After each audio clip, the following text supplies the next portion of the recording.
నమస్తే, welcome to our channel. నేను ఆదిత్య. గత 2 రోజులుగా కురుస్తున్న ఎడతెరిపి లేకుండా కురుస్తున్న భారీ వర్షాలకు ఏపీ అతలాకుతలం అవుతున్న సంగతి మనందరికీ తెలుస్తూనే ఉంది. ఇక కొన్ని గ్రామాలకైతే రాకపోకలు కూడా కట్ అయిపోయాయి అండ్ కొన్ని వాహనాలు కూడా రోడ్ల మీద నిలిచిపోయాయి. ఇక కొన్ని గ్రామాలకైతే బాహ్య ప్రపంచంతో సంబంధాలు కూడా తెగిపోయాయని తెలుస్తూ ఉంది. సో ఇలాంటి ఒక విపత్తు సమయంలో వైఎస్ఆర్సీపీకి సంబంధించినటువంటి పేటీఎం బ్యాచ్ ఒక ఫేక్ న్యూస్ సోషల్ మీడియా వేదికగా నెట్టింట వైరల్ చేస్తున్నట్టు ఒక అంశం అయితే వినిపిస్తుంది. అది కూడా ఏపీ సీఎం చంద్రబాబు నాయుడు యొక్క ఇల్లు నీట మునిగిందని ఆయన ప్రస్తుతానికి కలెక్టర్ ఆఫీస్లో బస్ చేస్తున్నారంటే ఒక వార్త అయితే వినిపిస్తుంది. మరి ఈ అంశం గురించి మాట్లాడడానికి ప్రస్తుతానికి మనతో పాటు స్టూడియోలో ఉన్నారు ప్రముఖ పొలిటికల్ అనలిస్ట్ కేవీ ప్రసాద్ గారు. సో సార్ని అడిగి మరి విషయాలు తెలుసుకున్నారు. సార్ నమస్కారం. సార్ నమస్తే అండి. గత 2 రోజులుగా కురుస్తున్న వర్షాలకు ఆంధ్రప్రదేశ్ ఎంత అతలాకుతలం అవుతుందో మనం చూస్తూనే ఉన్నాం. ముఖ్యంగా విజయవాడ పరిస్థితి చాలా దారుణంగా ఉంది. ఇలాంటి ఒక విపత్తు సమయంలో కూడా వైఎస్ఆర్సీపీకి సంబంధించినటువంటి కొంతమంది పేటీఎం బ్యాచ్ ఒక ఫేక్ న్యూస్ని స్ప్రెడ్ చేస్తున్నారంటే ఒక వార్త అయితే వినిపిస్తుంది. అది కూడా సాక్షాత్తు ఏపీ సీఎం చంద్రబాబు నాయుడు గారి ఇల్లు నీట మునిగిపోయిందని కంప్లీట్గా ఇప్పుడు ఆయన కలెక్టర్ ఆఫీస్లో బస చేసే పరిస్థితులు ఉన్నాయంటే ఒక వార్త అయితే వినిపిస్తుంది. సో మరి దీన్ని ఏ కోణంలో చూడొచ్చు, అసలు ఇందులో ఎంతవరకు వాస్తవం ఉంది? ఇప్పుడు ఒక విధంగా చెప్పాలంటే ఇది చాలా నీచమైన సంస్కృతి అండి. ఇప్పుడు మనం చూస్తున్నాం గత 5 ఏళ్లుగా కూడా ఏ విధంగా వాళ్ళు ప్రతిపక్ష నాయకుల్ని, వాళ్ళ కుటుంబ సభ్యుల్ని, వాళ్ళ ఇంట్లో ఉన్న ఆడవాళ్ళని ఏ విధంగా మానహారణం చేశారు, ఏ విధంగా వాళ్ళు ఇబ్బందులు పెట్టారు, ఎన్నెన్ని పుకార్లు పుట్టించారు చూసాం కూడా. ఈవెన్ మొన్నగాక నిన్న ఆ యొక్క డాక్టర్ కమ్ యాక్టర్ డాక్టర్ జత్వానీని కూడా వాళ్ళు ఏ విధంగా వాళ్ళు ఆవిడేదో మాయా లేడని ఎంతోమందిని బ్లాక్మెయిల్ చేస్తుందని చెప్పి ఎంతో చోట ఆవిడ మీద ఏదో కంప్లైంట్స్ ఉన్నాయని కూడా. సో వీళ్ళకి ఏంటంటే ఒక విధంగా చెప్పాలంటే నీతి జాతి లేని మనుషులు వీళ్ళు. కేవలం ఈ పేటీఎం కుక్కలు వాడిచ్చే ఏదో చెబుతారు 5-10 కోసం ఆశపడి ఈ విధమైనవి చేయడం అనేది పద్ధతి కాదు. ఇప్పుడు రాష్ట్రం అక్కడ అతలాకుతలం అయిపోతుంది, విపరీతమైన వర్షాలు. ఇప్పుడు ఇది నేచర్, ఇది మన చేతిలో లేదు. ఒకటి వర్షాలు పడకపోతేనేమో బాబు గారు వచ్చాడు ఐరన్ లెగ్ అంటారు వీళ్ళు, వర్షాలు పడితేనేమో ఏదో నాశనం అయిపోతుంది అంటారు, అది మునిగిపోతుంది అంటారు. ఆయన అంత వయసులో 74,000 74 నుంచి 75,000 వయసులో ఆయన యంత్రాంగం ఉంది, మిగతా సహచర మంత్రివర్గం ఉంది, ఎంప్లాయీస్ ఉన్నారు. వీళ్ళందరినీ కూడా ఆయన ఆజ్ఞాపించి హ్యాపీగా ఇంట్లో ఆయన రెస్ట్ తీసుకోవచ్చు, దప్పటికప్పుని పడుకోవచ్చు. అయినా కూడా ఆ బాధ్యత చూడండి, ఆ వ్యక్తిత్వం చూడండి, ఆయన క్యారెక్టర్ చూడండి. ఆయన ఆ చలిలో కూడా ఇప్పుడు నేను చూడండి ఎంత దళసరి చొక్కా వేసుకున్నాను నేను. ఇది నాకు చలి అనిపించింది, దళసరి చొక్కా వేసుకున్నాను. అటువంటిది ఆయన కేవలం ఒక రెయిన్ కోట్ లేదు, లేకపోతే ఒక దళసరి చొక్కా లేదు. ఆయన చిన్న పిల్లోళ్ళగా అలా తిరుగుతూ రాత్రి అంతా కూడా తిరుగుతూ సహాయం చేస్తుంటే, ఆయనకు కావాలని చెప్పి కలెక్టరేట్లో ఉండి అక్కడి నుంచి అన్నీ మానిటర్ చేస్తూ ఉంటే, అలాగే కమాండ్ రూమ్లోనేమో లోకేష్ బాబు కూర్చుని ఆయన అక్కడి నుంచి పర్యవేక్షిస్తుంటే, వీళ్ళు కావాలని చెప్పి అదేదో మునిగిపోయిందని లేకపోతే మునిగిపోతుందని దానివల్లనే సేఫ్టీ కోసం ముందుగానే జాగ్రత్త కోసం కలెక్టరేట్కి వచ్చి మకాం మార్చాడు, అక్కడ కాపురం పెట్టాడని చెప్పడం ఇది అత్యంత నీచం.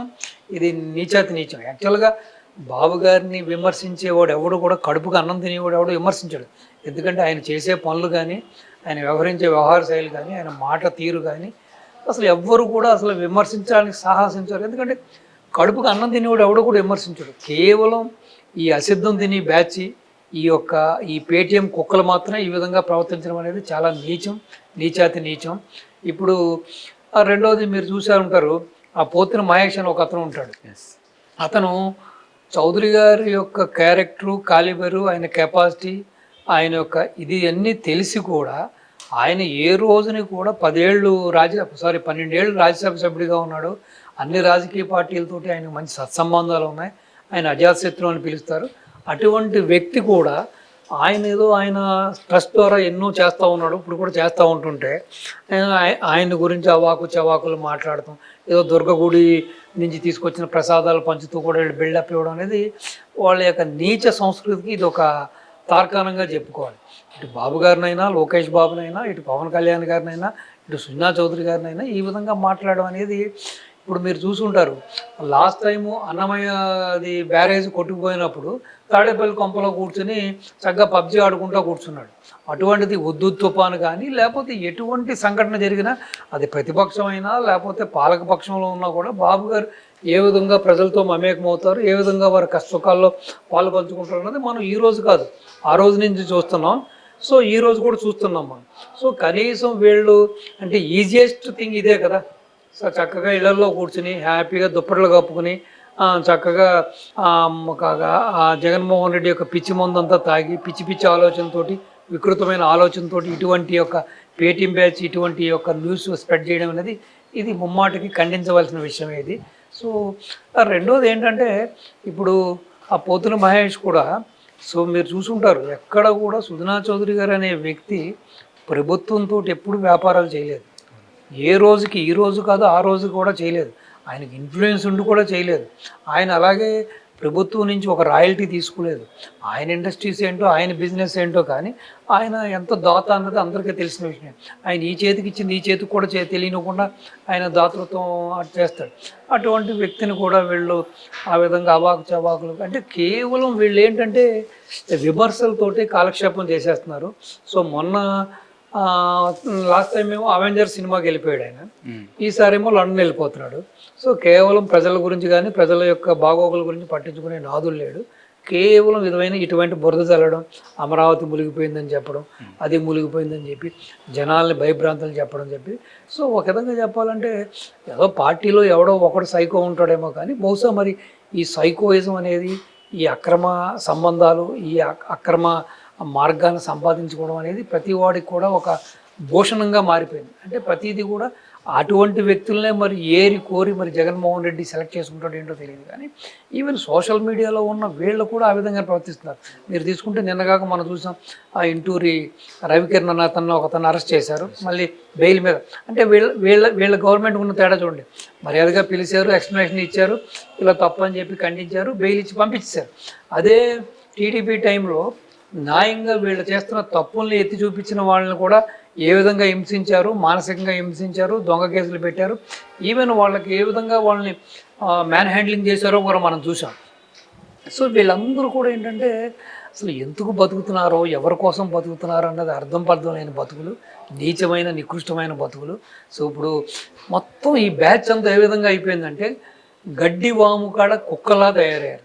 ఇప్పుడు మీరు ఒక ఆవును కట్టేసి అక్కడ దానికి ఒక మేత గడ్డి వేస్తే ఆ కుక్క వచ్చి దాని మీద పడుకుంటుంది. ఆ కుక్క ఇది తినదు, ఆ ఆవును తినదు.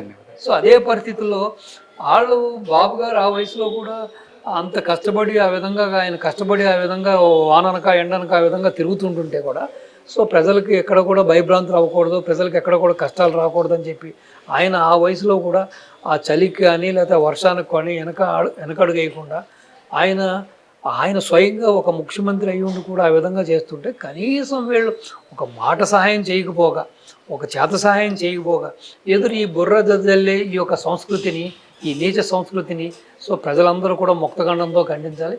సో అసలు ఇటువంటి పార్టీని ఇంకా భవిష్యత్తులో కూడా ప్రజలు క్షమించకూడదు.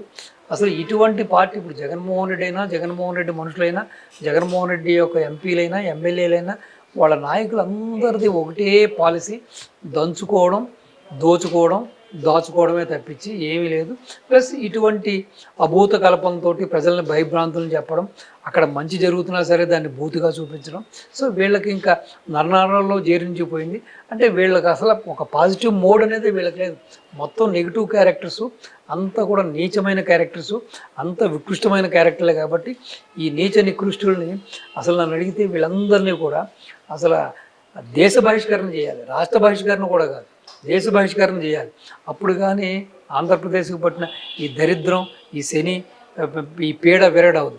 ఎందుకంటే మీరు చూశారు కదా, ఇప్పుడు ప్రతి వాళ్ళని కూడా ఈ విధంగానే మాట్లాడి ప్రతి దానికి కూడా ఈ విధంగానే ఆ శల్య సారథ్యం చేస్తూ, ఆ శకుని పనులు చేస్తూ ఈ విధంగానే ఒక ఆడ మగ కాని విధంగా వీళ్ళు ప్రవర్తించడం అనేది ఇది మన్నించరాని ఇది ఒక నేరం ఇది.